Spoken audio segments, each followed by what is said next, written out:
Welcome everyone to Mail Fuzz TV. I am Peter and today I'm going to be talking about Gen V Season 1 Episode 5. It is called Welcome to the Monster Club. So, spoilers for the episode as always. This episode is quite short. I noticed it was only like 41 minutes, but that's including the fairly meaty end credits that these episodes seem to have on Amazon Prime. So, it's quite focused. It's quite about one central thing, and that is what caused the sudden jump in time at the end of the last episode. Something that all the main characters seem to have experienced. It looks like Andre and Kate have woken up at this house the same way that Jordan and Marie have, and they all have the same memory loss, which turns out not to just be the previous night, but several days. They have no memory of Sam, they have no memory of anything they investigated. It's all gone. Emma's there too. She is big. She's sleeping in the swimming pool, but no memory of Sam. So we're doing kind of like a shared amnesia thing. And of course, I even commented last time that the sudden jump in time was a lot like the rapist kid, whose name I can't remember. But was it Elliot? I want to say no, Rufus. Where am I getting Elliot from? Rufus. It was Rufus. So Rufus turns out to be a huge red herring, right? But he's a very understandable red herring because even I, and I assume by extension a lot of the audience, immediately suspected something to do with him because the way that it was shot, the way it cut to the next scene last episode was very similar to what happened when he used his powers on Marie. But of course, as we get to later in this episode, it's not him that's actually responsible for the memory loss, it's someone else's powers that actually do make sense. It turns out to be Kate. And I do think the reveal of Kate is very well done, where Marie has discovered this little sort of tracker in her neck because she can sense it in her blood, and she pulls it out, which I thought was a neat moment. And then she goes to tell Kate and goes looking for hers, and then Kate's hand comes up without the glove. And immediately, we know what a big deal it is for her not to be wearing the glove. It means she's going to use her powers. And Marie says, "It's you," right before we cut away. And of course, next time we see Marie, she's already forgotten everything again. So I appreciated that. I think on face value, if you describe the start of this episode in advance, I think it might sound worrying to a lot of people that we're going to be like spinning wheels. And now it's about trying to solve an amnesia plot instead of progressing with the story in the way we were before. But I think what made this really smart and work quite well is that, for a start, because of the way that they all lost their memory, it's undone easily. Now, not everyone at the end of this episode, but Andre is clearly given all of the memories back at the end of the episode, and I would presume that Kate is going to do that for the other main characters fairly quickly. But what it let us do, though, is it let us explore, like, basically, because it revealed, along with the fact that Kate did this for Shetty, that Kate was also doing this for Shetty with Golden Boy, that she was making Golden Boy forget his brother repeatedly. And it really paints in a different light, because I said I liked her more after the flashback from like an episode or two ago, where she is asked by Golden Boy to use her powers so he won't feel pain, and she refuses, and I said that was a good, strong character moment for her. It was this line in the sand that she doesn't want to cross because she cares about him and she understands that this is something he has to go through. So this felt like a proper whammy, right? A proper whammy of it's her, she's doing this, and we already know that she thought this was something that was maybe not evil. I don't know if I'd say the word evil, although in this episode multiple characters refer to her as a monster, hence the title of the episode. But she clearly had a stance on this at once upon a time. Like that flashback with Golden Boy, probably before she ever used her powers on him for Sam specifically, something clearly changed. It sounds like Shetty might be saying, "Oh, like, you know, the powers that be are going to like come after all your friends if you don't make them forget. It's too dangerous that they know all this stuff, so they have to be neutralized. So if you use your powers to make them forget, they'll all be kept safe." That's just from the brief interaction we see of her with Shetty in this episode. That's kind of the vibe I was getting, but obviously there's room to expand that and it to be more complex than that as time goes on. But it is worth mentioning Kate does look very guilty about this. I thought the scene where she's with Andre after we know what she's done, and he doesn't know yet, and they're sitting watching the TV show, which is the TV show that we saw in The Boys, because this was the kid that grew up to be... Was this the one that grew up to be Haley Joel Osment? Maybe it was. I think it was. But if it wasn't, we definitely saw this show. The kid cop mesmerizer character. That's definitely from The Boys. And they're watching that, and she, like, when Andre says something, and he's talking about Golden Boy, they're reminiscing, she gets quite teary-eyed at one point, and there's clearly a lot of guilt along with this. So she's not... While the episode is called Welcome to the Monster Club, and while... Andre calls her a monster at the end when she doesn't deny what she's done, when everyone else figures... it turns out the ace in the hole is that Sam knows that she does this because he knew she was doing this to his brother. So she tells Emma when Emma sees him, and that's how they kind of get they get to the realization quicker. But even before that point, though, I was really enjoying kind of like how they were starting to piece things together, because they were still thinking it was Rufus, but it was like, as soon as Marie was wiped again, and Jordan tried to talk to Marie about them as a couple, and that was kind of like the thing, like, are they okay with it? Is Marie okay with it? Is Jordan okay with it? And the idea basically being they're both into the idea, but they both think the other one's not, so they're kind of being awkward and sort of not going forward with it. But the good thing about this is that the audience already knows that it is genuine, because we saw them actually have a real kiss. We saw them already connect before the mind wipe. It wasn't just, the what we thought was Rufus, but then turned out to be Kate. It wasn't that. Like, they were already starting to hit it off. So it is kind of sweet, but a little frustrating, and in a good way. I think it's a good way because they don't draw out too long. Like, I think the fact that by the end of the episode, we don't... Because I think there was a bit of concern that it was going to be the rest of the season. It's going to be like the end of the finale before they all get their memories back, and everything we set up and built for several episodes was going to be a thing. Instead, they treat it as a one-episode plot where it's kind of fun trying to like figure the puzzle out. Like, why have we lost time? What caused it? We have an obvious suspect, but it's not him. We get to talk about his dick exploding, but to be fair, I could be wrong here, but this might be the first episode with no new dick stuff. They reference previous dick shenanigans, but no new stuff. We talk about assholes. Emma asks Marie if a boy or girl's asshole is tighter, which is a very Emma thing to ask. We see the invisible boy with a ball gag in his mouth as he's been dragged around by was it a pony? I think it was it a pony? I mean, it may not have been a pony, but the animal that he had going around with him. And, so there's definitely some lewd material, as you expect on a Boys or Gen V, but no new dick stuff. It's a record. That's why it's a shorter episode. They cut out 10 minutes of dick stuff. That's why it's so short. That's the only explanation that makes sense. Let's be honest with ourselves here.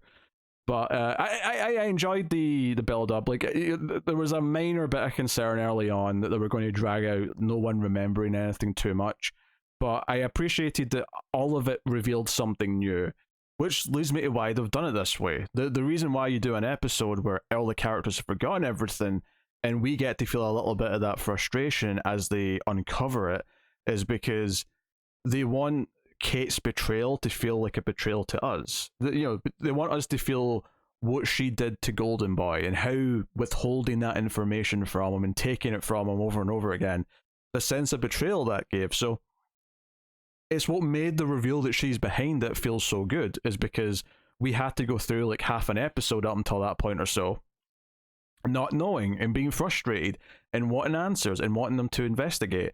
And by the end of the episode, we have a big answer, though. We know that she's done this for Shetty. We have a new big piece of the puzzle we didn't before.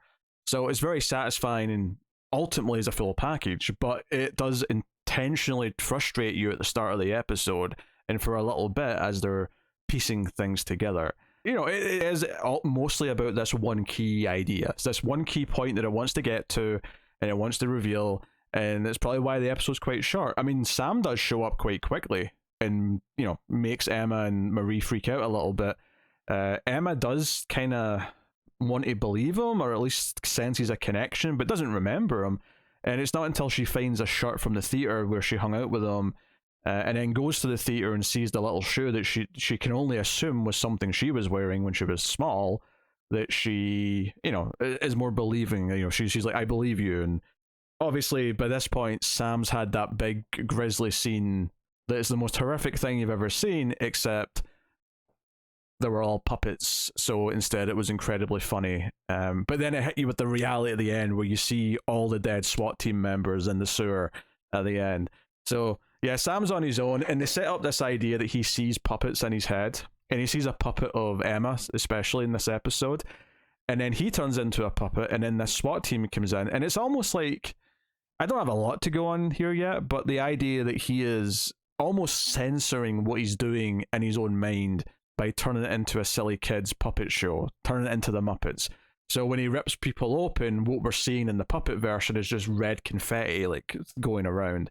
And I think this was a lot of fun, and it works for a couple of reasons. One, we don't feel cheated, I don't think, because we've seen a lot of gore and blood and insane stuff in this show. This is actually a nice change of pace. The confetti is quite funny.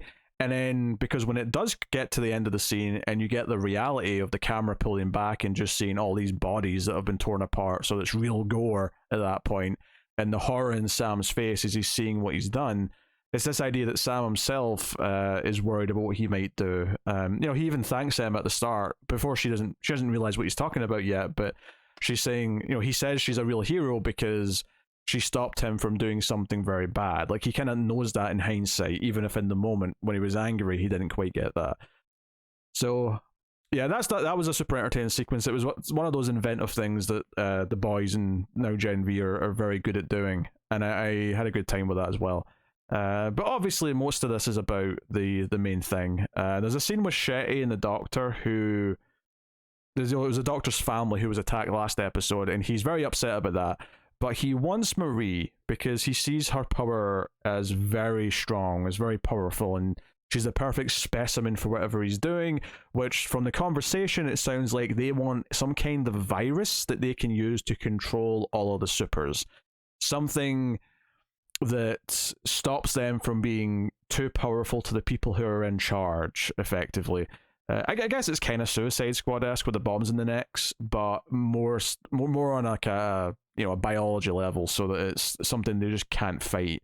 What's funny to me about this, obviously this is awful. This is a monstrous thing to control people by injecting them with something that you have a kill switch on. Whether that's because you can turn it into a deadly thing, or because it is deadly if you don't get doses of an antidote every so often. Maybe you need to give them medicine, and that keeps them in line because they'll die without it. Either way, this is horrific and it's monstrous, and it's the sort of thing that people in power would love to be able to do with everyone, especially ones that they actually think they can't control because they are too powerful.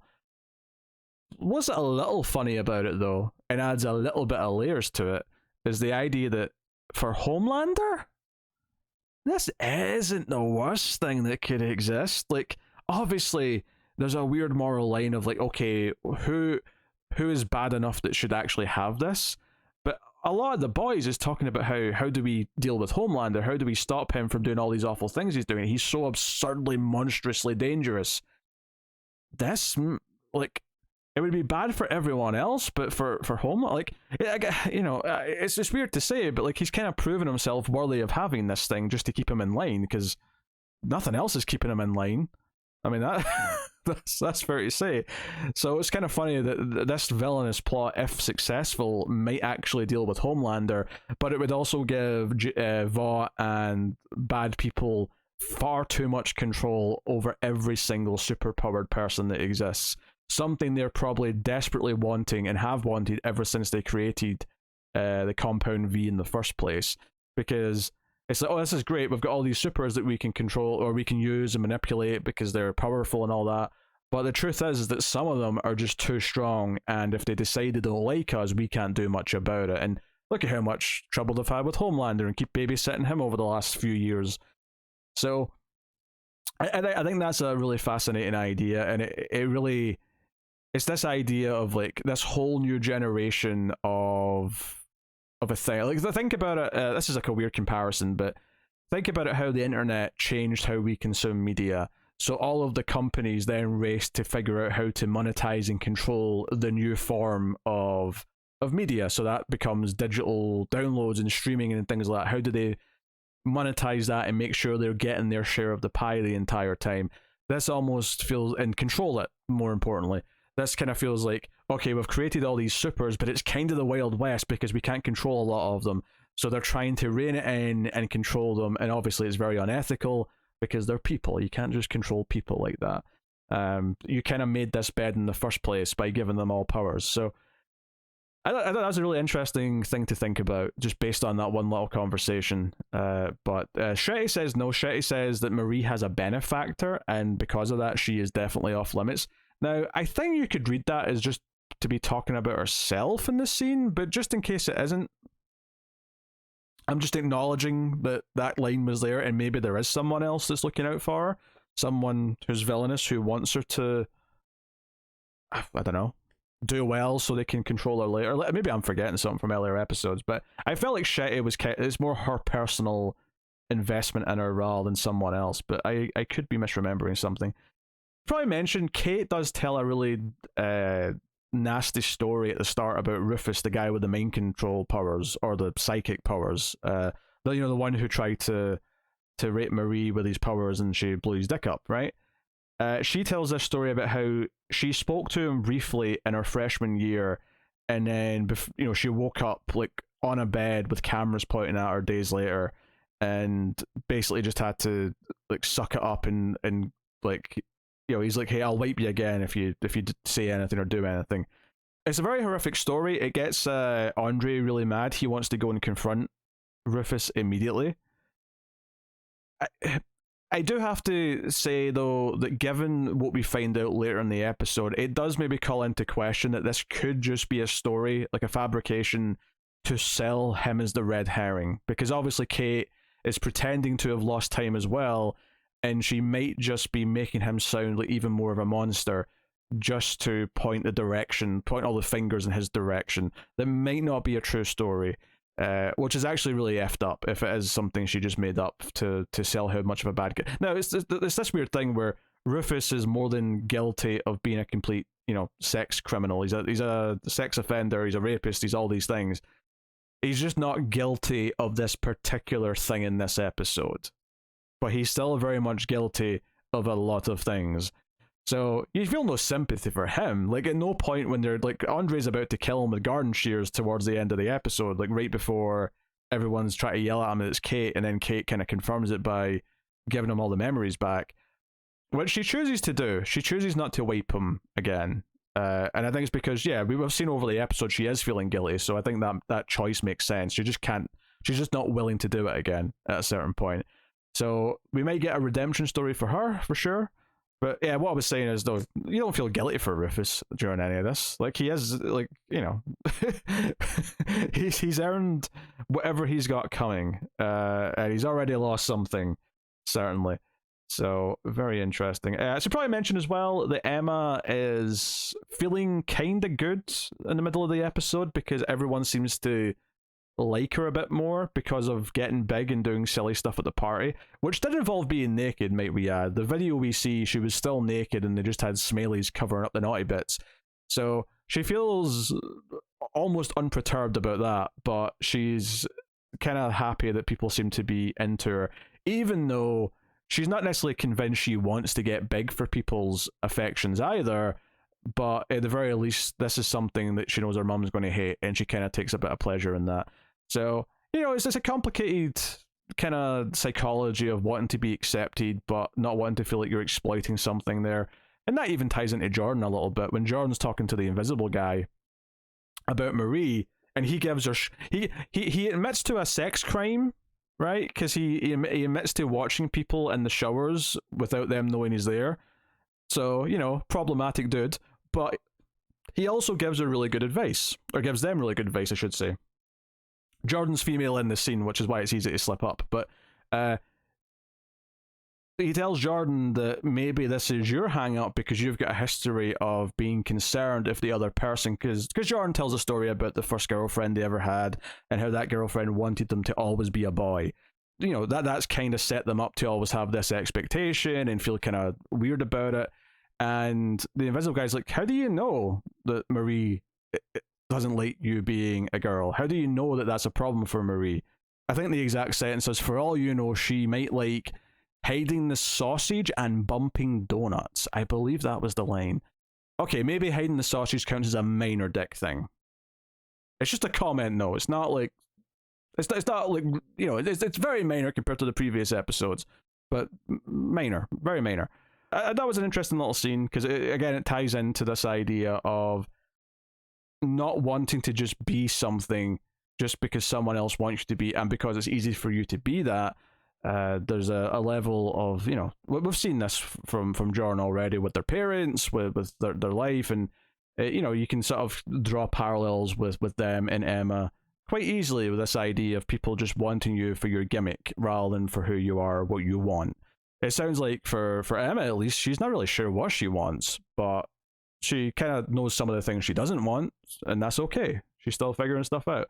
Yeah, interesting direction. I think I think they did enough over the course of the last couple episodes to make us like Kate a bit, that it turning out that she's doing this, even though she's very guilty about it, did feel like a nice little big twist, you know? Not a huge twist, but a nice little big one, if that makes sense. I mean, twist isn't even the right word. It's a reveal. It's not a twist. But it's the idea that she is begrudgingly doing this for Shetty, for the school, for whoever, and it gives us someone to maybe build a more of a redemption story around as time goes on. But this idea that she, maybe part of the reason why she's been so upset about Golden Boy, beyond just being Golden Boy's girlfriend, is that there's guilt that maybe the reason why all those emotions like flowed up in Golden Boy is because they were unleashed very quickly, because they'd been forgotten for some time. And hell, how did he remember all this stuff? Did she choose to make him remember and inadvertently sort of send him off to his suicide? It's possible. It's a good question. Is like, why does he know all this stuff? Again, if she was keeping it from him, if she was hiding the memories, then why does he know it before he does what he does in episode 1? Was that directly from her, or was that another source that made him remember? So, good questions, and I'm sure we'll find out soon. But that is episode 5 of Gen V. Looking forward to the next one. Let me know what you thought in the comments. Like, subscribe. All those things help more people find the reviews in the channel, so it helps out a bunch if you do. And of course, if you want to support everything at the most, you can head over to patreon.com/MailFuzzTV and support all the content with some monies and get some bonuses for your troubles, some exclusive shows, and all that stuff. But that is me, so thank you once again for watching or listening. I always appreciate it. Keep watching TV. Have you got any vanilla?